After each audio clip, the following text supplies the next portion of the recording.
고린도전서 7장은 결혼해도 되나요? 이혼해도 되나요? 이런 주제를 가지고 이야기하고 있는 그런 말씀입니다.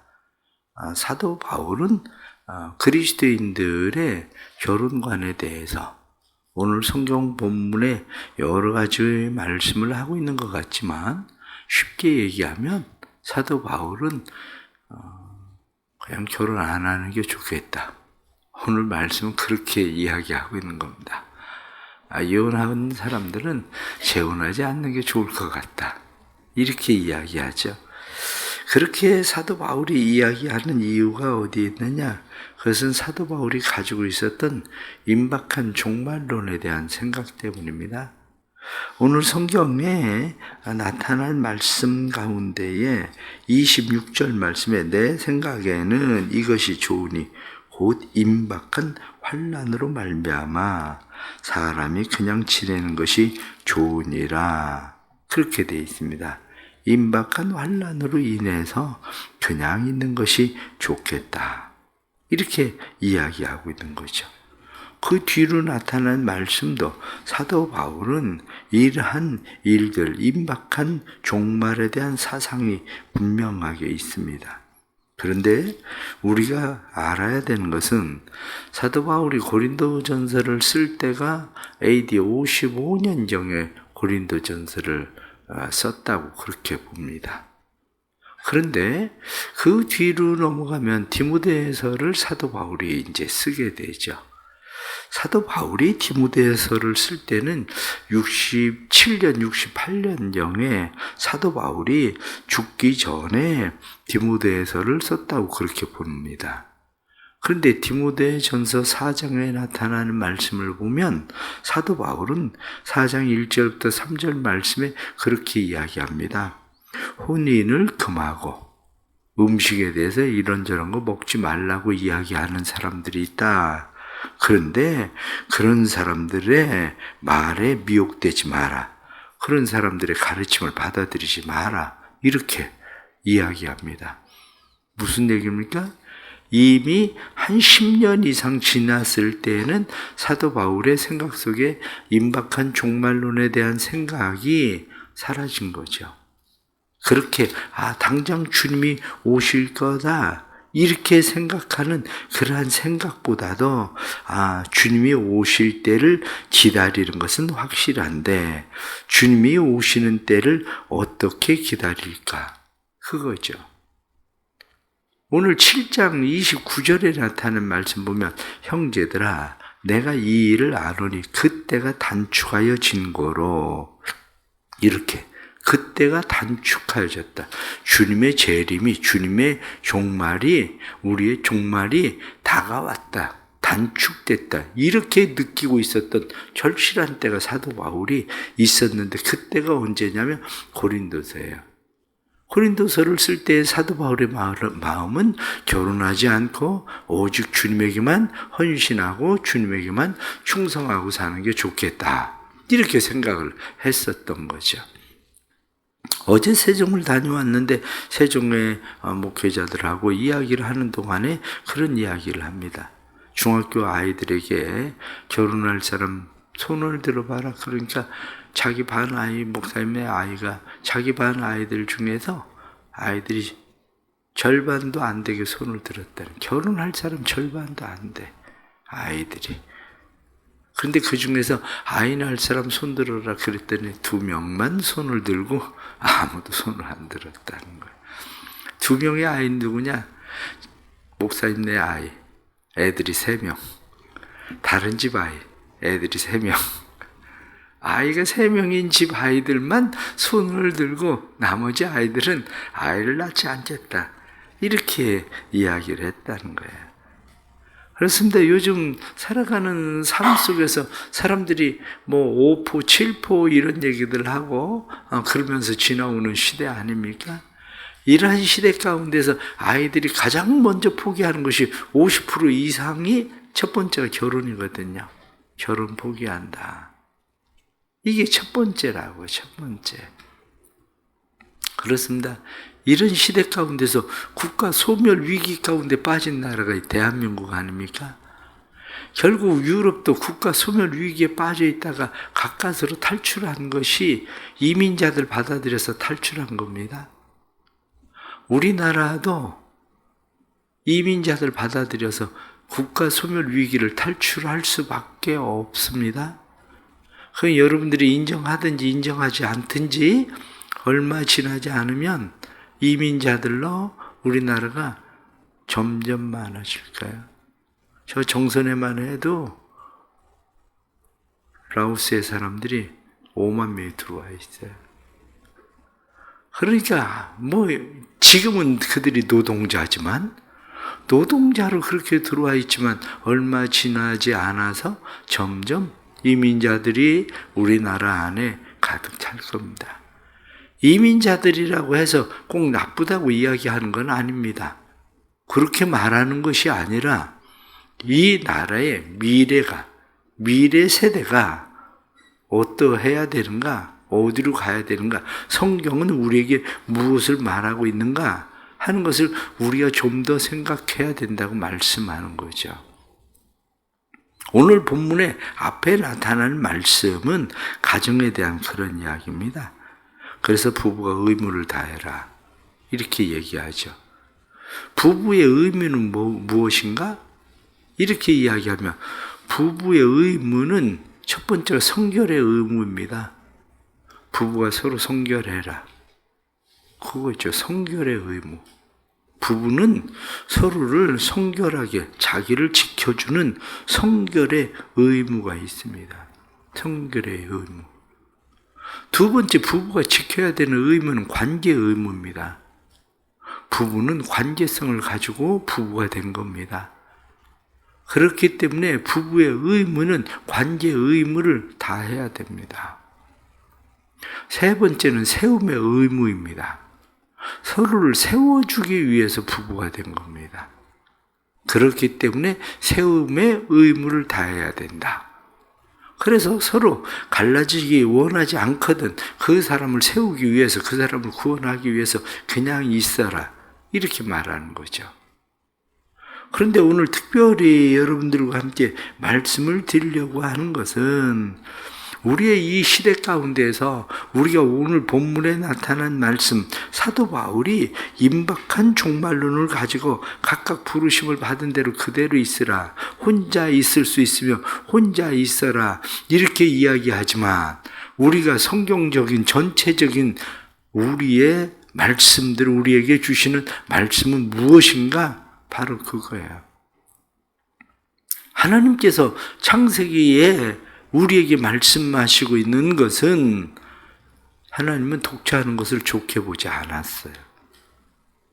하나님은 독처하는 것을 좋게 보지 않으시고 하나님께서 아담에게 그의 짝 하와를 만들어 주신 겁니다.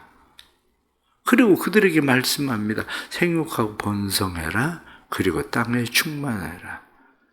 그래서 어떤 목사님이 이야기하기를 생육하고 번성하고 땅에 충만하라는 말이 뭐냐? 그 얘기는 낳고 또 낳아야 된다. 그게 생육하고 번성하고 충만하는 거다. 왜냐? 낳고만 하면 번성이 되질 않아요. 최소한 낳고 또 낳아야 번성이 되고 충만이 되는 거지. 그래서 생육하고 번성하고 충만해라. 그 말씀은 낳고 또 낳아라. 그 얘기다. 이렇게 이야기하는 목사님도 있어요. 틀린 얘기 아니죠. 사실은 지금 둘 낳고 하나 나니까 결국에는 마이너스가 계속 나는 거 아닙니까? 그런데 낳고 또 낳아야 생육하고 번성하고 충만해라 하나님께서 말씀하시는 그 말씀이 이루어지는 그런 말씀들이 되는 거죠. 그게 독자하는 것이 좋지 않다. 하나님이 말씀하신 것처럼 그래도 두 사람이 함께 어울려 살아가는 것이 좋은 일이다. 그러면 하나님께서 독처하는 것보다 아담과 하와를 짝지어 주실 때에 하나님은 좋은 동역자로 짝지어 주신 거거든요. 대부분 어른들은 아이들에게 무엇을 하고 이야기합니까? 그래도 빨리 장가를 가고 시집을 가야 그래도 돈을 조금 모을 텐데 그 얘기합니다. 왜냐하면 혼자 살면 돈 많이 모을 것 같은데 혼자 사는 사람 치고 돈 그렇게 모으는 사람이 별로 없다는 사실이죠. 그래서 결혼이라도 해야 두 사람이 살면 더 힘든 것 같은데 힘든 게 아니라 두 사람이 살면 그래도 돈이라도 모으고 그러면서 절약하는 법을 배우고 그러고 살아간다는 거죠. 그것이 성경적인 대표적인 좋은 예를 가지고 있는 사람이 브리스길라와 아굴라 같은 사람입니다. 브리스길라와 아굴라 얼마나 좋은 믿음의 부부가 동역자가 됩니까?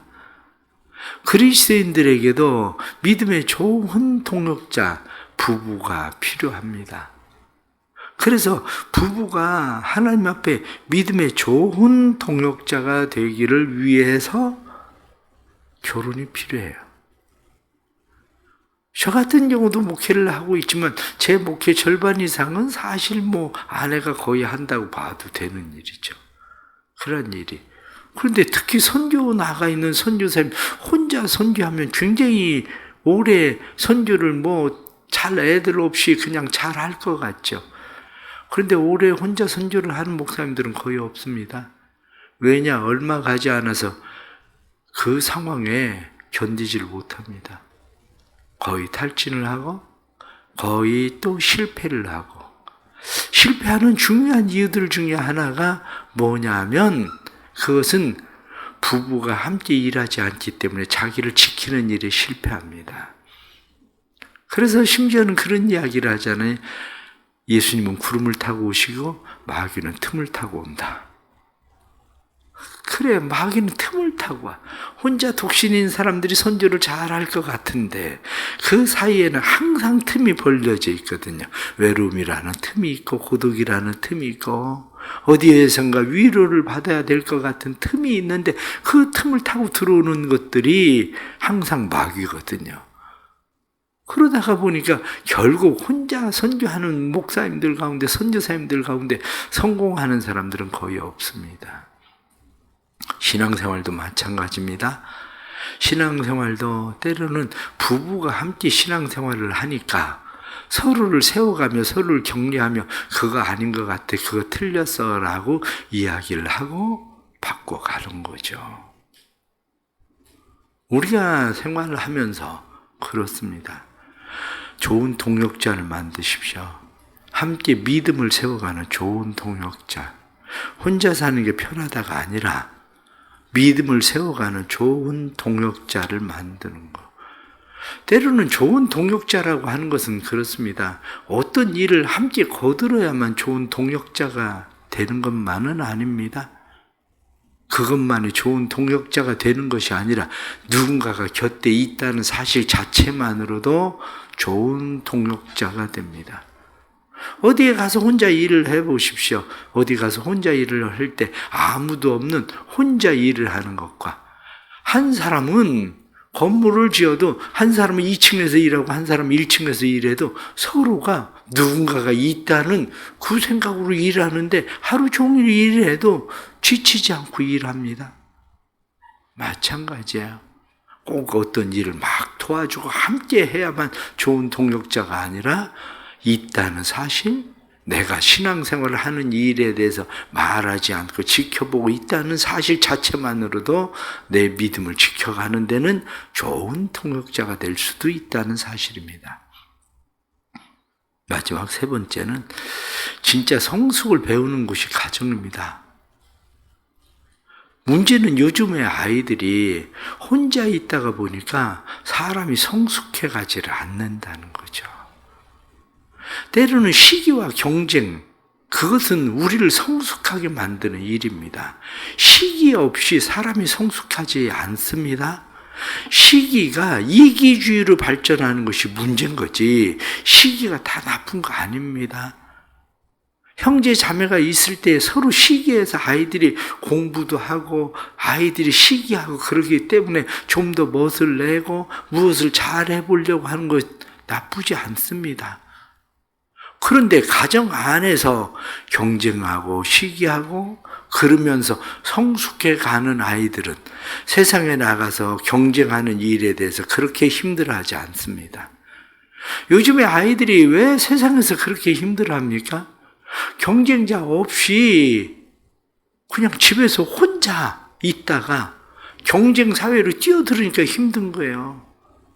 하우스 안에 있던 온실 속에서 자라던 나무를 밖에 나가다 내다가 심어보세요. 얼마나 힘들어하는지. 마찬가지로 가정에서 성숙을 배워가야 되는데 가정에서 성숙을 배우지를 못합니다.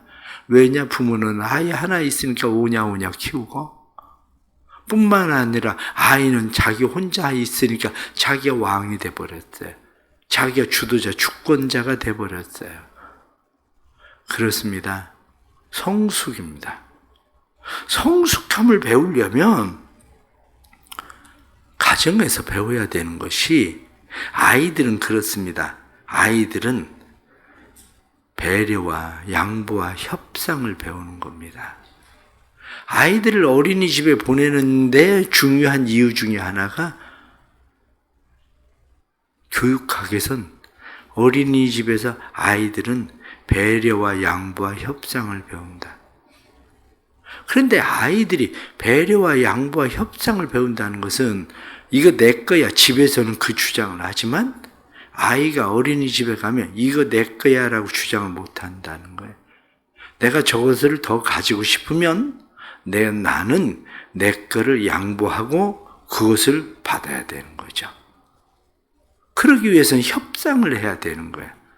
아이들은 협상을 하는데 오늘은 내가 가지고 놀 테니까 내일은 네가 가지고 놀아. 그건 협상입니다.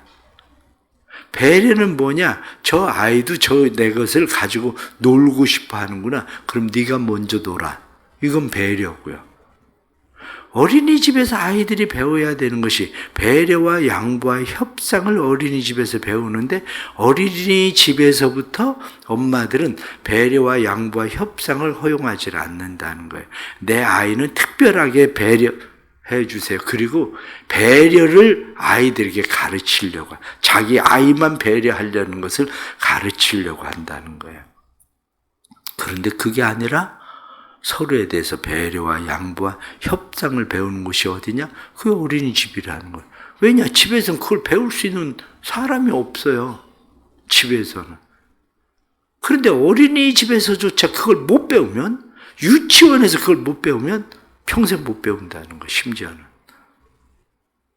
초등학교에 가서 아이들이 그걸 배울 것 같은데 그렇지가 않다는 거예요.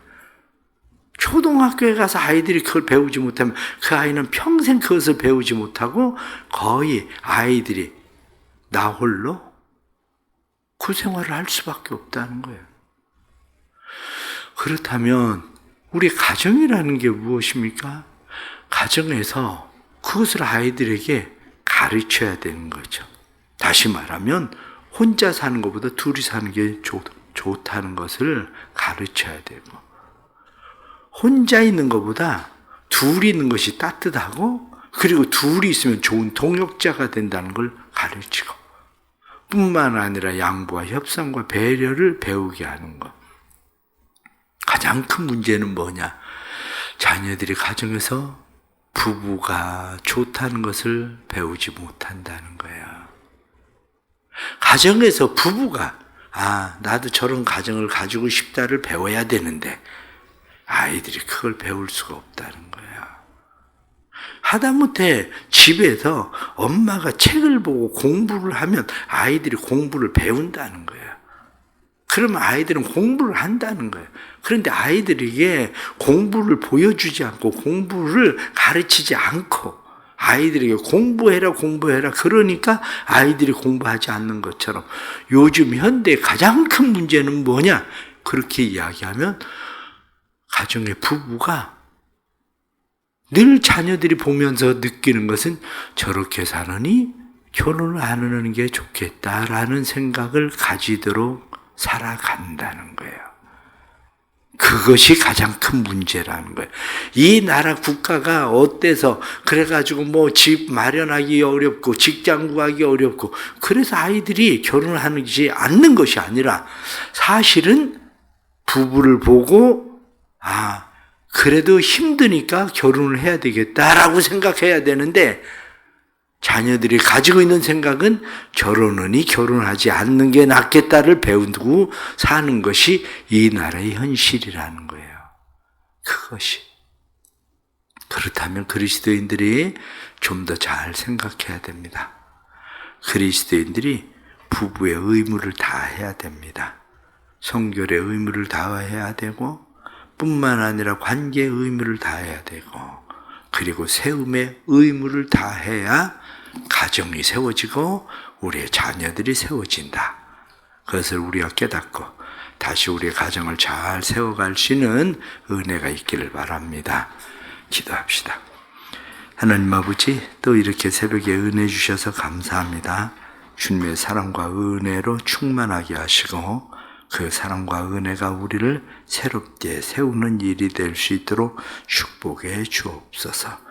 오늘도 성령으로 충만해서 우리의 가정이 성령 충만한 가정 되게 해주시고 성령 충만한 가정 되어 말씀과 은혜 속에 살도록 도와주옵소서.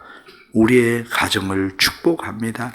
가정들이 복되고 아름다워 하나님 보시기에 좋았더라 하는 가정 되게 하시고 하나님이 보시기에 좋은 가정 되어 하나님의 뜻을 이룰 수 있도록 도와주시되 특별히 우리의 자녀들이 믿음의 가정들을 세우게 해주시고 또한 우리의 가정들 속에 믿음의 자녀들을 허락하시되 하나님의 귀한 선물인 상급이 우리의 가정의 전통의 화살처럼 가득한 가정이 되도록 도와주옵소서.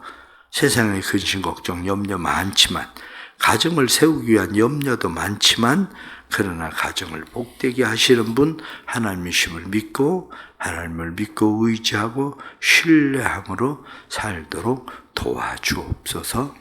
오늘 하루도 하나님께서 우리의 모든 가정들, 특별히 다음 세대들을 축복해 주시고 우리의 다음 세대들 수련회를 통해서 믿음의 자녀들 세워주시기를 간절히 원합니다.